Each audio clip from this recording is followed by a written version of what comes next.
দেন। তবে হ্যাঁ, আমি একটা কথা বলবো, আমরা ইনফরমেশন চাই না, আমরা করবো কি আপনি সেটা বলুন। এটা অনেকক্ষণ দিয়ে শুনছি। জি জি, থ্যাংক ইউ। ওখানে গেলে সবাই আপনাকে দেখতে পাবে। এটা সরিয়ে দিচ্ছি।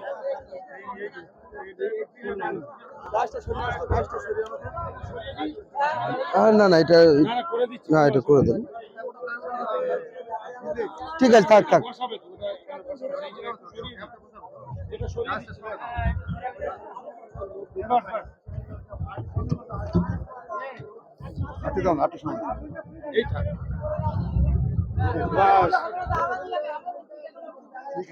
ঠিক আছে, ঠিক ও আছে। ছেড়ে দেন, ছেড়ে দেন, তাহলে ছেড়ে দেন। আমি এমনি টেবে হাতে নিচ্ছি, হাতে নিচ্ছি, হাতে। না, থাক থাক, ও দেখতে পাচ্ছে না তো, থাক থাক। ওকে, ঠিক আছে।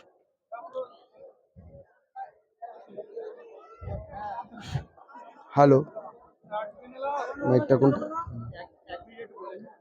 হ্যালো, বলতে দিন। আমাদের যুব ফেডারেশনের বিশিষ্ট সদস্য মিজানুল কচিবানি, তুমি স্টেজে এসো, একটু তোমার সঙ্গে আমাদের এই আমার সাথীরা এখানে দেখা করবো, এসো এখানে।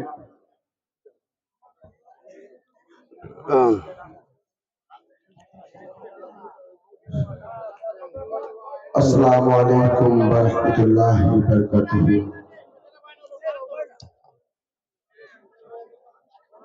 সমস্ত প্রশংসা, যাবতীয় গুণগান আল্লাহ রাব্বুল ইজ্জত রব্বুল আলামিনের। তারপরে প্রশংসা করি পবিত্র নবী হযরত মুহাম্মদ সাল্লাল্লাহু আলাইহি ওয়াসাল্লামের উপর অসংখ্য দরুদ ও সালাম। বন্ধুগণ, আমি সবচেয়ে প্রথম বলি, কোরআনের একটি আয়াত উলামায়ে কেরাম মওজুদ আছে, উদু ইলা সাবিল রাব্বিকা বিল হিকমাতি ওয়াল মাউইজাতিল হাসানা। আল্লাহ রাব্বুল ইজ্জত রব্বুল আলামিন কোরআন পাকে বলছেন, তোমরা ডাকো তোমার রবের দিকে, প্রভুর দিকে। উদু, ডাকো রাব্বিকা, তোমার প্রতিপালকের দিকে। কি? হিকমতের সাথে। হিকমত, হিকমত কিন্তু খুব ইম্পর্টেন্ট ওয়ার্ড, খুব গুরুত্বপূর্ণ শব্দ বন্ধু, শব্দ। উলামায়ে কেরাম এখানে আমাদের মওজুদ আছেন, জানেন এই হিকমতের ব্যাখ্যা করতে গেলে তাফসীরের পর তাফসীর আর বিভিন্ন হাদিসে এত ব্যাখ্যা আছে যে বলা যাবে না। আমার ভাই আবু সিদ্দিক বলেছেন যে আপনি ইনফরমেশন দেবেন না। We are practicing at Calcutta High Court and Supreme Court of India, and we are arguing the matter before Supreme Court of India with information.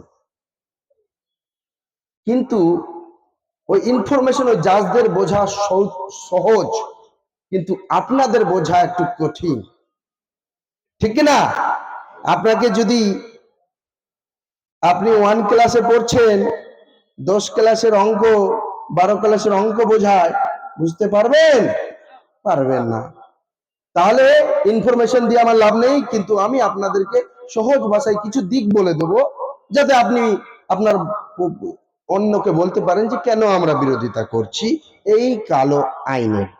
তাই তো আমরা এখানে একত্রিত হয়েছি, কারণটা হচ্ছে বুঝতে পেরেছি যে সংবিধান খতরে মে হ্যায়, সংবিধান খতরে মে হ্যায়। কিন্তু একটা জিনিস বুঝুন, জিওপলিটিক্স খুব কঠিন জিনিস, মানে বিশ্ব রাজনীতি, এবং তার সাথে সাথে দেশের রাজনীতি খুব কঠিন। আমি নিজে রাজনীতিবিদ, রাজনীতি করি, কংগ্রেসের আমি পশ্চিমবঙ্গের দায়িত্বে আছি, জেনারেল সেক্রেটারি, অর্গানাইজেশন মাইনরিটি ডিপার্টমেন্টের, এবং মুখপাত্র, অর্থাৎ টিভিতেও বক্তব্য রাখি কংগ্রেসের হয়ে। তো রাজনীতি করি, রাজনীতি জানি, সেই জন্য বলছি, একটু ভাই ধরবেন, যে হিকমত নিয়ে কাজ করতে হবে। আল্লাহ কোরআনে বলে দিয়েছেন আপনারা হিকমত নিয়ে কাজ করবেন। একটা কথা বলুন তো, এই আইনের বিরোধিতা হয়েছে কারণ সংবিধানের বিরোধী, এবং মুসলমানদেরকে সংবিধান যে অধিকার দিয়েছে তার বিরোধী, ঠিক না? তো শায়ের বলেছেন, উর্দু শায়ের, उसूलों पर अगर आज आए टकराना जरूरी है। উসুল মানে কোন নিয়মাবলীর উপর যদি হামলা হয় তো টকরাইতে হইবে নাকি? আমি খুব বললাম, উসুलों पर अगर आज आए तो टकराना जरूरी है। तू जिंदा है तो जिंदा नजर आना जरूरी है। প্রিয় ভাই বোন, তুমি জীবিত আছো তো জীবিত দেখাও জরুরি। একটা কথা আছে যে জাস্টিস, জাস্টিস মানে নেই বিচার। নেই বিচার হলেই হবে না, নেই বিচার হলেই হবে না, নেই বিচারটা দেখা যাচ্ছে কিনা তাও দেখতে হবে। সুপ্রিম কোর্টের এই রায় আছে যে নেই বিচারটা শুধু হলে হবে না, নেই বিচার যেন দেখা যায় সেটাও কিন্তু মেহসুস হয়, ফিল হয় যে অন্যায় হলো না, ন্যায় হলো। আমি বলতে চাই বাবরি মসজিদের যে রায়, ন্যায় হয়েছিল না অন্যায়? কি ফিল করেছিলেন? অন্যায়, ঠিক না? তাহলে আমরা বুঝতে পারছি মোদি যত এই আইনটার নাম রাখুক উমিদ, কি নাম রাখুক? উমিদ। উমিদ মানে জানেন? উমিদ তো উর্দু শব্দ নাকি? উর্দু শব্দ। উমিদ মানে আশা। আই হাই হাই হাই, বিজেপি মুসলমানদের জন্য ভালো করবে শুনলে গাধাও হাসবে। কত সুন্দর উম্मीद, आशा। मेरे भाइयों और बहनों, मोदी बोलছে मेरे भाइयों और बहनों, हम आपके लिए है मेरे पसमंदा मुसलमान, दलित मुसलमान, पसमंदा मुसलमान तुम्हारे लिए है, हमें कानून तुम्हारे खिलाफ नहीं लाए हैं। আমার কথা একটা সঠিক উদাহরণ দেন, আমি বুঝিয়ে তারপর বলবো কি করতে হবে। এটা বলে দিই যে কি হচ্ছে, তারপর বলবো কি করতে হবে। মন দিয়ে শ্রবণ করতে হবে। আবেগী ভাষণ রাখবো না, আবেগী ভাষণ রাখবো না। ও রাখতে পারে, আবেগী ভাষণ রাখলে এখন একদম রক্ত গরম হয়ে যাবে, কিন্তু ওটা রাখবো না।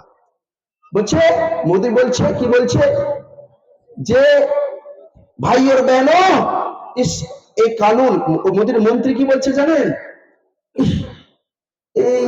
এই কানুন মুসলমানদের উন্নতির জন্য। এই কংগ্রেসের বাচ্চারা, এই রাহুল গান্ধী, এই গৌরব গগৈ, কেসি বেণুগোপাল, তোরা জানিস না, তোরা জানিস না আমরা মুসলমানদের ভালোর জন্য নিয়ে এসেছি, মুসলমানদের খারাপের জন্য নিয়ে আসেনি। কে বলছে বলুন তো?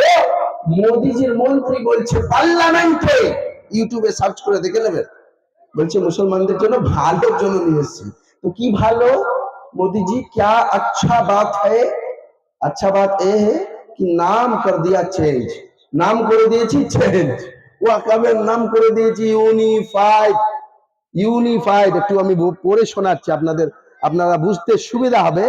হ্যাঁ, নামটা দেখলেই আপনারা মানে ওয়াকাবের নাম মানে ইউনিফাইড এক্সক্লুসিভ ডেভেলপমেন্ট, আপনার একটা পরে পুরো উমিদ ওটাকে করেছে inclusive unified work management empowerment efficiency and development.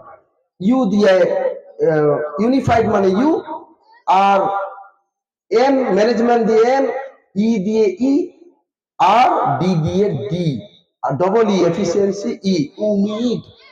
আশা, আশা কা কিরণ, আশা কা কিরণ।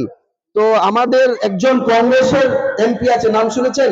ইমরান প্রতাপ গড়ি, শায়ের ইসলাম, শায়ের ইসলাম বলছে, শায়ের কবি। তো উনি খুব ভালো ভালো ফিলিস্তিনের শায়ের লিখেছেন।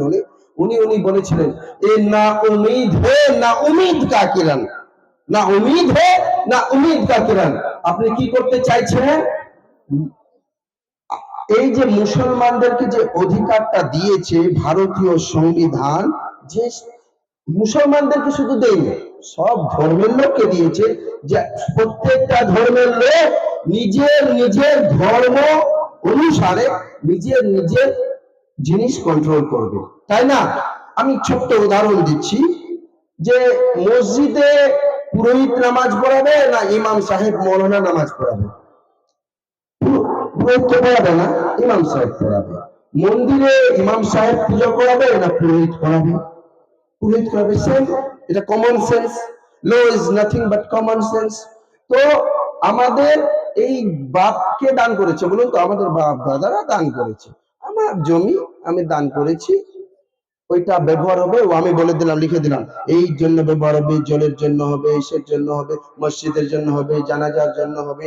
ওই ওয়াকিফ, ওয়াকিফ মানে যে দান করেছে, ওয়াকফ করেছে, তার অনুসারে ব্যবহার হবে, তাই না? তার যেটা বলে দিয়েছে সেটা হবে। আর ওয়াকফ শব্দটা মানে হচ্ছে থেমে যাওয়া, ওয়াকফ স্টপ, হল্ট, মানে এই জমিটা আর বিক্রি করা যাবে না, ওয়াকফ হয়ে গেলে বিক্রি করা যাবে না, বিকজ এটা রিলেশন আল্লাহর সঙ্গে হলো, আল্লাহর সঙ্গে হলো। এটা ভারতীয় সংবিধান অনুসারে, ভারতের সঙ্গে সবাইকে, হিন্দুদেরও একটা আইন আছে, হিন্দু এনভায়রনমেন্ট অ্যাক্ট, ওখানেও বলা আছে হিন্দু ছাড়া অন্য কেউ ওই কমিটিতে থাকতে পারবে না। কিন্তু ভাই আরেকটা জিনিস মিথ্যা ছড়াচ্ছে, জানেন কি মিথ্যা? রে একদম বলবে रेलवे के बाद, मंत्री बोलছে पार्लियामेंट, रेलवे के बाद, रेलवे के बाद, डिफेंस के बाद, आर्मी के बाद सबसे ज्यादा लैंड वक्फ बोर्ड का है। কোথায় তথ্য পেলে রে ভাই? আসমান থেকে নিয়ে আসলে না জমিন থেকে খুদে নিয়ে আসলে? কোথেকে নিয়ে আসলে? এইটা তথ্য ছড়াবে না। আর আমাদেরও লোকেরা ভাষণে ওই শুনে বলে দিচ্ছে যে রেলের পরে, আরে আর্মির পরে আমাদের সবচেয়ে ওয়াকফ বোর্ডের সম্পত্তি। না না না, এটা হিন্দু ভাইদেরকে ভরকানোর জন্য এটা বলছে। তামিলনাড়ুর দুটো মন্দিরের যা সম্পত্তি, তামিলনাড়ু এবং অন্ধ্রপ্রদেশে মিলিয়ে দুটো মন্দিরের যা সম্পত্তি, ওয়াকফ বোর্ডের তত সম্পত্তি নাই। তাহলে মন্দিরের হিসাবটা দিতে হবে মোদিকে, মোদিকে দিতে হবে না? যেমন তুমি মুসলমানদেরকে বলে দিচ্ছ মুসলমানদের প্রপার্টিতে হিন্দুরাও আসবে, খ্রিস্টানরাও আসবে। মানে হিন্দু মানে কোন হিন্দু? যে হিন্দু মোদিকে মানে না ওই হিন্দু নয়, কিন্তু আরএসএস এর হিন্দু। আরএসএস যারা হিন্দু জাতির শত্রু, আরএসএস হিন্দুদের শত্রু, মুসলমানদের শত্রু, মহিলাদের শত্রু, দলিতদের শত্রু, দেশের শত্রু, সংবিধানের শত্রু, এই ঝান্ডার শত্রু, ভারতীয় ত্রিরঙ্গার শত্রু। তারা মানেনি, কোনোদিন নাগপুরে ঝান্ডা ওঠায়নি। তো আমার কথা হচ্ছে মোদিজি এই আইনে আরেকটা হাস্যকর কি বলেছে? Practicing Muslim 5 years and you have to demonstrate that, অর্থাৎ আপনাকে 5 বছর পাক্কা মুসলমান হতে হবে। হাই হাই আল্লাহ, শুনে আমি পাগল হয়ে গেছিলাম পরে আইনটা, যে মোদি ঠিক করবে মুসলমানের কে ইমানদার কে বেঈমান। আরে আমাদের ইমান ঠিক করবে কে? আল্লাহ। কে বলুন? আল্লাহ। আল্লাহ রব্বুল ইজ্জত, রব্বুল আলামিন, সমস্ত বিশ্ব জাহানের রব। উনি ঠিক করবেন মুসলমান কে ইমানদার, কে বেঈমান, কে মুনাফিক, কে কিছু। সেই কিয়ামতের দিন হাসরের ময়দানে বিচার হয়ে সব সাজা পাবে, সবাই পাবে। কিন্তু নরেন্দ্র মোদীকে জিজ্ঞেস করতে চাই, তুমি কত বড় মুফতি হে, তুমি কত বড় মুহাদ্দিস, কত বড় তুমি মুজাদ্দিদ, তুমি কি মুজাদ্দিদে হিন্দুস্তান, যে ভারতবর্ষে তুমি মুসলমানদের ইমান ঠিক করবে? কে ঠিক করবে? ডিএম কে ফিট করবে তুমি যে 5 বছরের মুসলমান কিনা? মানে বলে দিয়েছে 5 বছর মুসলমান থাকবে, আর দেখাতে হবে, দাড়ি ফাড়ি লেগে সব দেখাতে হবে, ভালো করে দেখাতে হবে, ফির ডেমনস্ট্রেট করতে হবে। ডেমনস্ট্রেট মানে দেখানো যে আমি মুসলমান, আমি মুসলমান, তারপরে আমি দান করতে পারবো।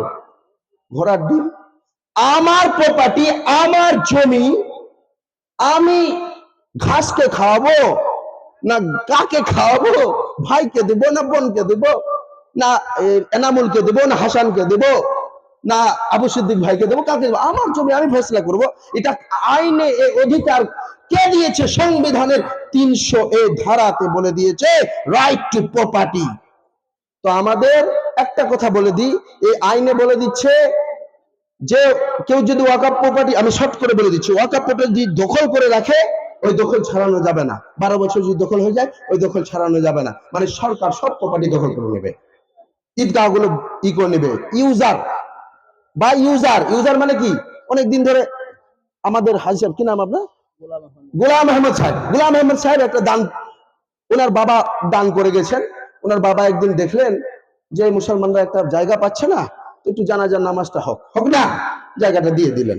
কিন্তু উনি দলিল করে যায়নি যে জানাজার নামাজ না, উনি ইন্তেকাল করে গেছেন, কিন্তু মুসলমানরা নাম ওখানে জানাজা পড়তে আছে 50 বছর ধরে পড়লো। আগের আইনে কি ছিল জানেন?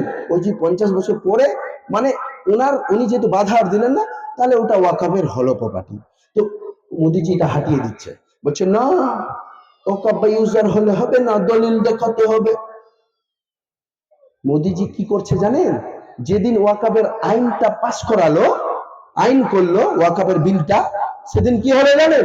সেদিন আমেরিকা, মোদির বন্ধু কি নাম, ট্রাম্প, ডোনাল্ড ট্রাম্প, কি নাম, ডোনাল্ড ট্রাম্প, ও কি বলছে? ও মোদি বলে মেরা দোস্ত, প্যারে দোস্ত। একটা কথা জানেন মোদির জিনিস, মোদি কিন্তু আরবের 60 কোটি মুসলমানদের একদম গলা কোলাকুলি এইভাবে উঠিয়ে একেবারে গলা কোলাকুলি করবে এইভাবে। আহা কি সুন্দর, কি সুন্দর, শাইখ ইয়া শাইখ ইয়া শাইখ। আর ভারতীয় মুসলমানদেরকে কি রে ভাই, কেন এত ঘৃণা কেন ভারতীয় মুসলমানদের উপর? কারণ এই মুসলমানরা কোনোদিন হয়তো হিন্দু ছিল, মুসলমান হয়েছে কেন?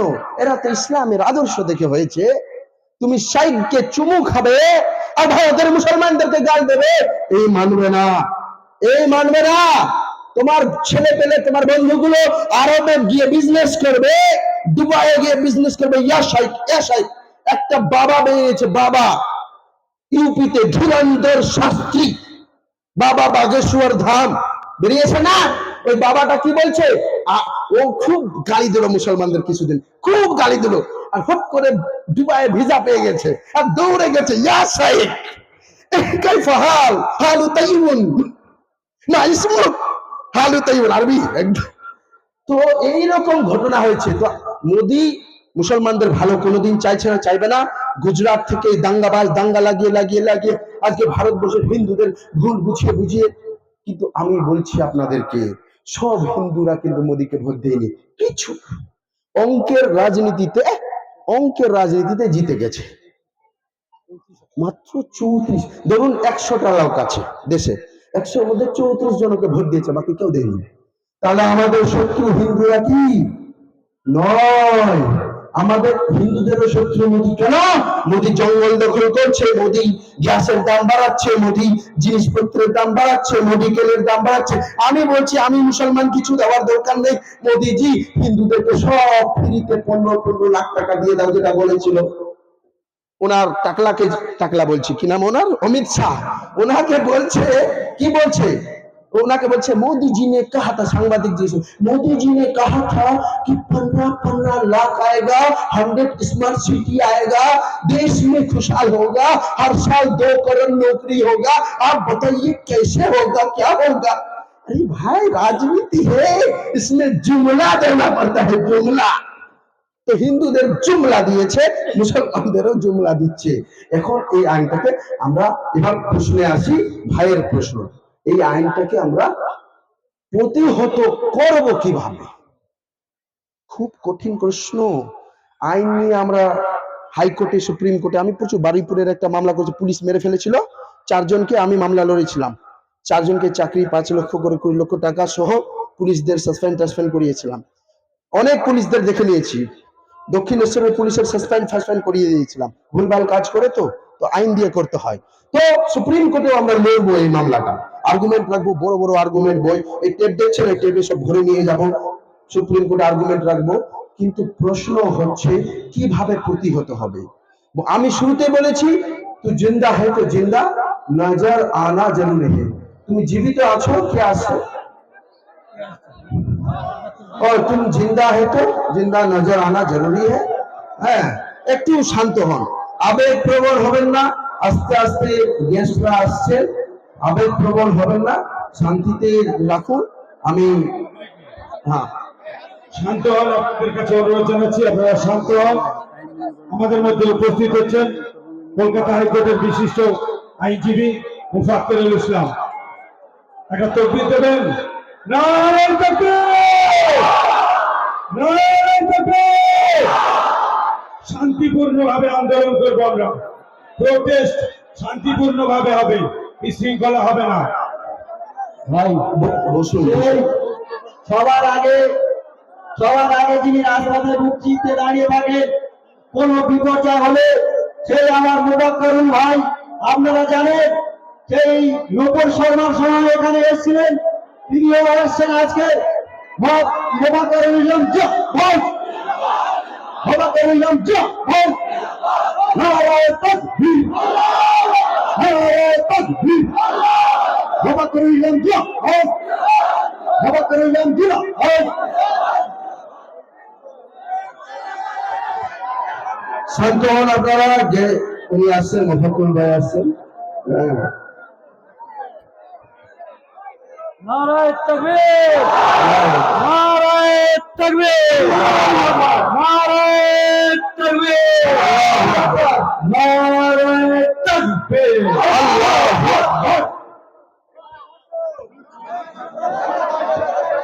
সবাই শান্তভাবে বসুন, উনিও বক্তব্য দেবেন, শুনবেন। ইম্পর্টেন্ট পয়েন্ট গুলো আলোচনা করি, কি প্রতিহত এবার কি করে হবে। সবাই একবার আস্তাগফিরুল্লাহ পড়ুন। আস্তাগফিরুল্লাহ রাব্বিল কুল্লি যামবিন ওয়া তুবু ইলাইহি। দুরূদ শরীফ পড়লেন। আল্লাহু রাব্বুল মুহাম্মাদিন সাল্লাল্লাহু আলাইহি ওয়াসাল্লাম, নাহনু ইবাদু মুহাম্মাদিন সাল্লাল্লাহু আলাইহি ওয়াসাল্লাম। আল্লাহু রাব্বুল মুহাম্মাদিন সাল্লাল্লাহু আলাইহি ওয়াসাল্লাম, নাহনু ইবাদু মুহাম্মাদিন সাল্লাল্লাহু আলাইহি ওয়াসাল্লাম। আস্তাগফিরুল্লাহ রাব্বিল কুল্লি যামবিন ওয়া তুবু ইলাইহি। যাই হোক, আরো মুফাদ্দল সাহেব আসলেন, আরো গেস্ট আসছেন, কামরুজ্জামান ভাই আসছেন। সবার শুনবেন আস্তে আস্তে, ধৈর্য ধরে শুনতে হবে। এই আন্দোলনটা একদিনের আন্দোলন নয়, এই আন্দোলনটা একদিনের আন্দোলন নয়, এই আন্দোলন হচ্ছে দীর্ঘমেয়াদী। এবং এই দীর্ঘমেয়াদী যখন আন্দোলন করবেন, আবেগটাকে সংযত রেখে আন্দোলন করতে হবে। আপনি বলুন, ব্রিটিশের থেকে কি বেশি শক্তিশালী নরেন্দ্র মোদী?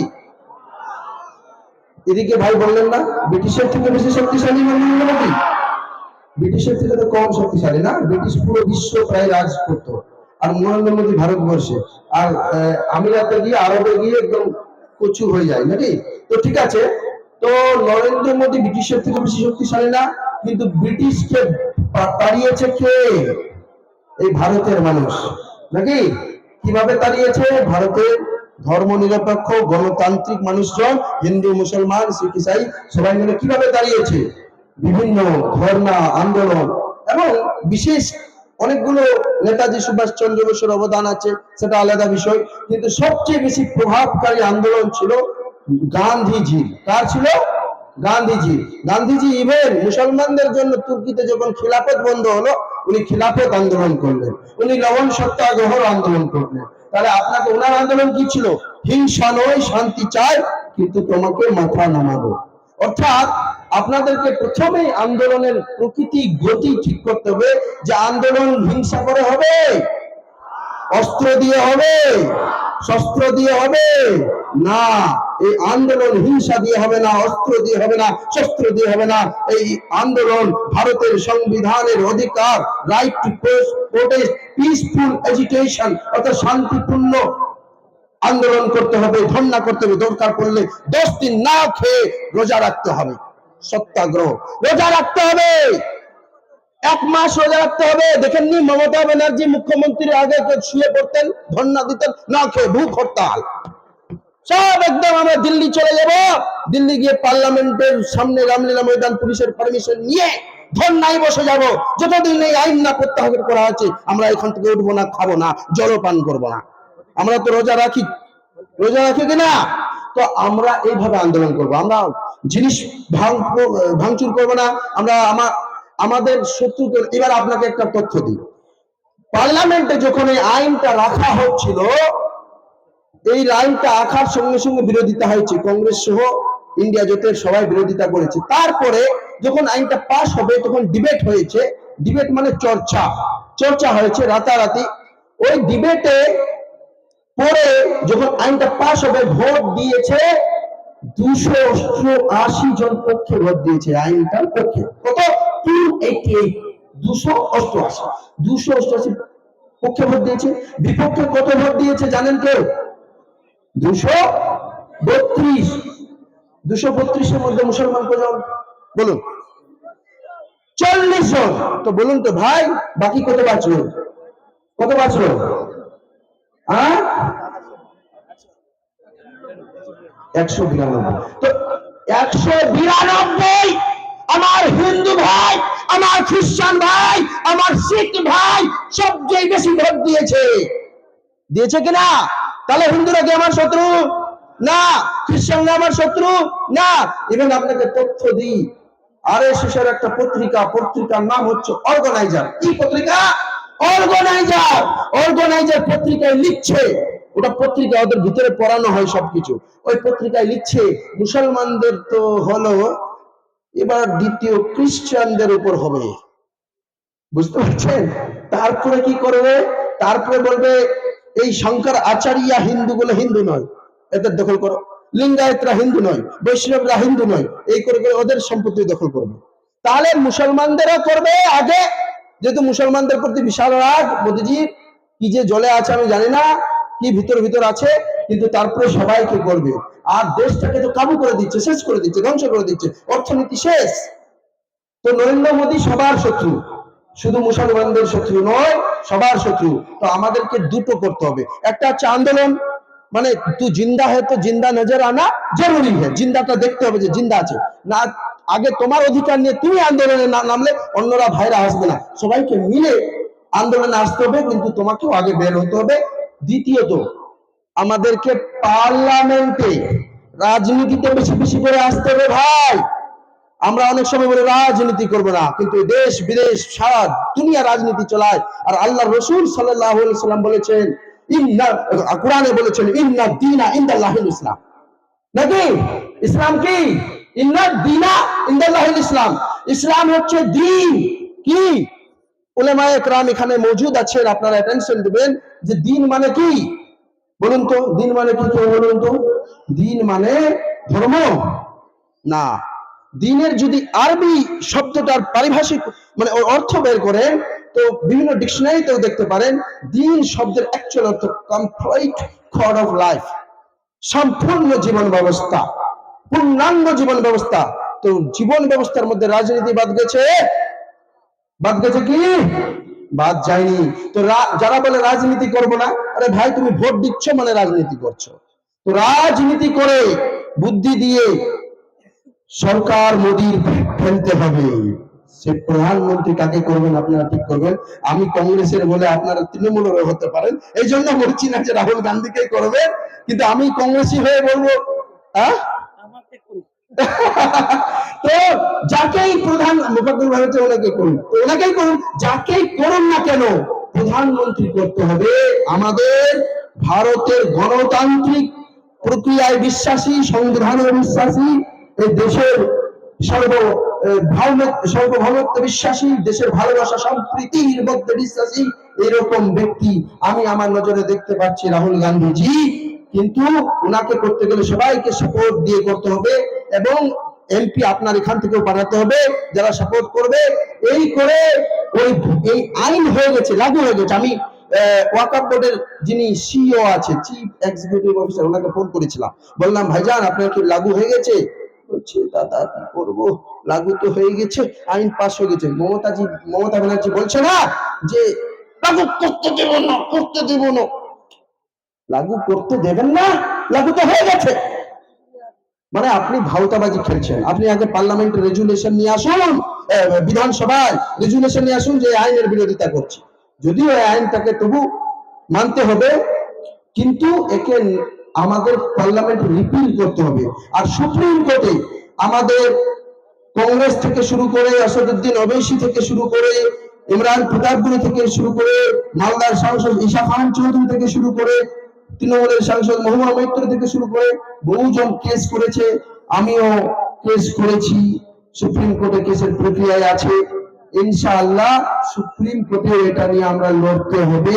এবং যেহেতু এই সংবিধানের ধারাগুলো একেবারে, যেমন আর্টিকেল 26 ফান্ডামেন্টাল অধিকার, এরকম বহু ধারা মানে একেবারেই শেষ করে দিচ্ছে। আরেকটা জিনিস আমার উদাহরণ দিচ্ছি, এই তিন প্রকারে কিন্তু আপনি করতে পারেন। আন্দোলনে মুখ দেখাতে হবে, সরকারকে চেঞ্জ করতে হবে, পার্লামেন্টে রিপিল বিল আনতে হবে, এটাকে ঘোরাতে হবে শাহবানুর কেসে যেমন হয়েছিল, এবং আপনাকে সুপ্রিম কোর্টেও লড়াই করতে হবে। এই তিনটা জিনিসের মাধ্যমেই আমরা কিন্তু ধৈর্য ধরে লড়াই কিন্তু ইনশাআল্লাহ পারবো। এইটা চেষ্টা করব, আল্লাহ সঙ্গ দেবে এবং সমস্ত হিন্দু মুসলমান ভাইদেরকে নিয়ে আমাদেরকে লড়াইটা করতে হবে। আমি বলতে চাই, একটা জিনিস উদাহরণ দিচ্ছি। আমি কেউ একজন ব্যক্তি চুরি করলো, ধরে নেন কেউ একটা অমুক ABC চুরি করলো। চুরি করার পর গ্রামের লোকরা বলে, চোর তুই তোর বিচার কর।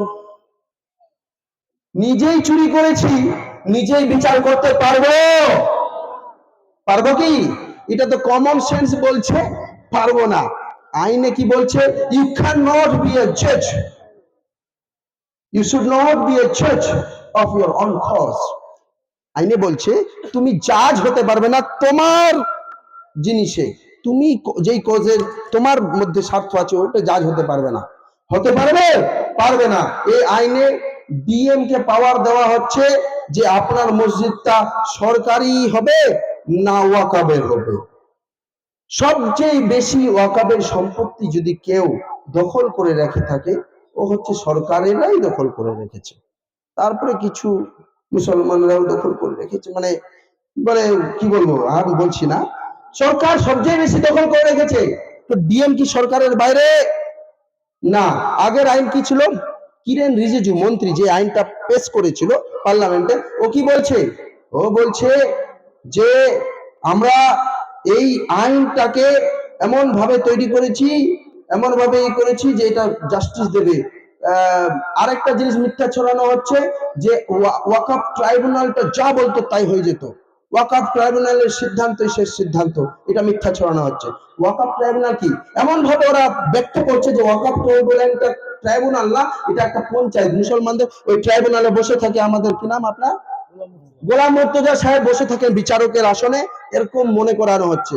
ওইটা ভাই আসছে কিন্তু, ওই বুঝতে পারছেন ব্যাপারটা যে কে বসে থাকে? আরে ভাই জজ বসে থাকে, ডিস্ট্রিক্ট জজ, যা পড়াশোনা আইন করে পড়েছে নেই, সে সে সে বসে থাকে ওখানে। ওখানে কেউ বিচার করনেওয়ালা কোনো অন্য কেউ নেই, জজ আছে, সে বিচারক। তুমি বিচারকের হাত থেকে পাওয়ার দিয়ে ডিএম কে দিয়ে বলছো ডিএম ফয়সলা করবে, তাহলে এটা আইন অন্যায় করছো কিনা? অন্যায় করছো। তুমি বিচার ব্যবস্থাকে ধ্বংস করছো। আরে ট্রাইব্যুনাল, ওয়াকফ ট্রাইব্যুনাল এই একটা ট্রাইব্যুনাল না, income tax tribunal, green tribunal, আপনার কত যে ট্রাইব্যুনাল আছে, labour tribunal, company law tribunal, so many tribunals are there. অনেক ট্রাইব্যুনাল আছে। তো ওয়াকফ ট্রাইব্যুনালের জ্বালা কেন ভাই? কারণটা হচ্ছে সংবিধান। কেন বলুন তো?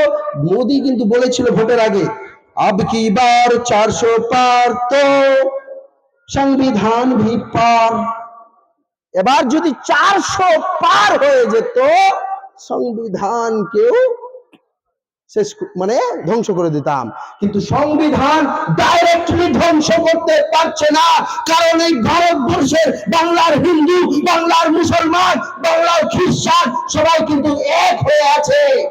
ওরা কিন্তু এক হয়ে আছে। এই মাটিতে আম্বেদকরকে যখন বি.আর. আম্বেদকর যে সংবিধান রচয়িতার মেন ছিলেন ড্রাফটিং বডিতে, সেই বি.আর. আম্বেদকরকে পানি খেতে দেওয়া হতো না। কেন? সে মুচির সন্তান বলে খেতে দিত না, অত্যাচার করেছিল। সে দেখলো এই বহু সংখ্যক সমাজ, এই আমার হিন্দু দলিত সমাজ ভাইদের উপর অত্যাচার হচ্ছে, সংবিধানে এমন দিব যে ইকুয়ালিটি, সবার সমান অধিকার থাকবে।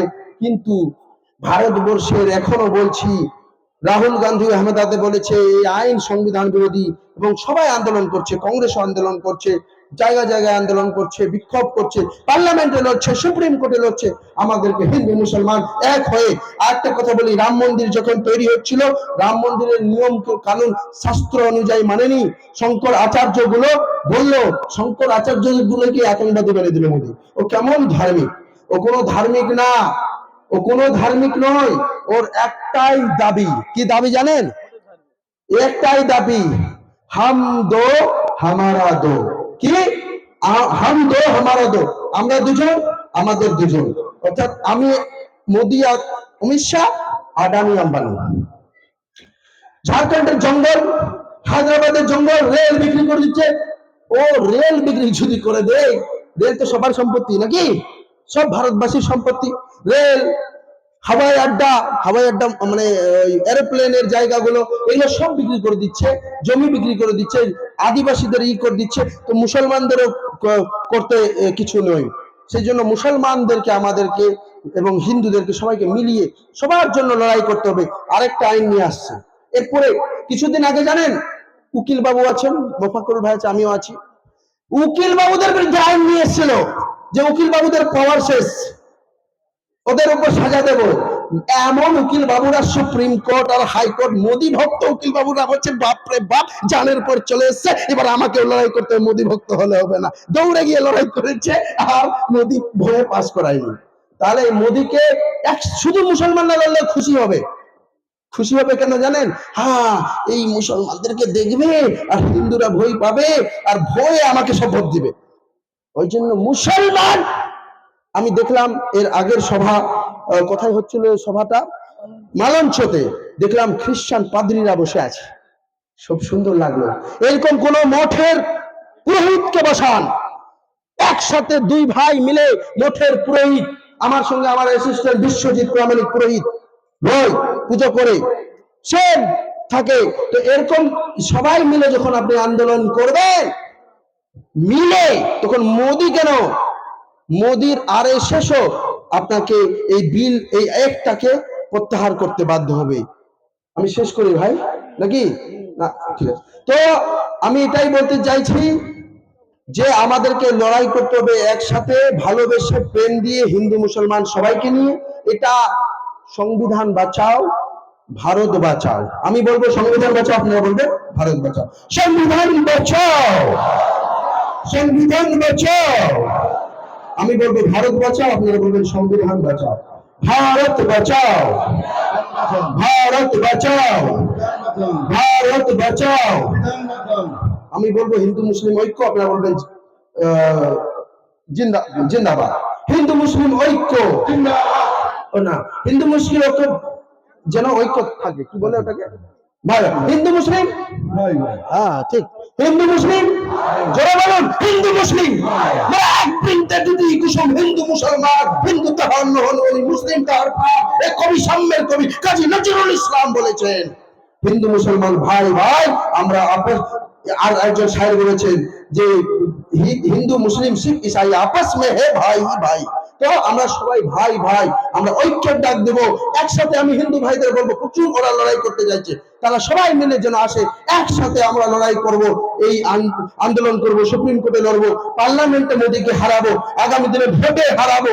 হারিয়ে আমরা ভারতবর্ষকে আবার নতুন ভাবে ভারতবর্ষের সংবিধানকে আমরা বাঁচানোর কাজ করবো।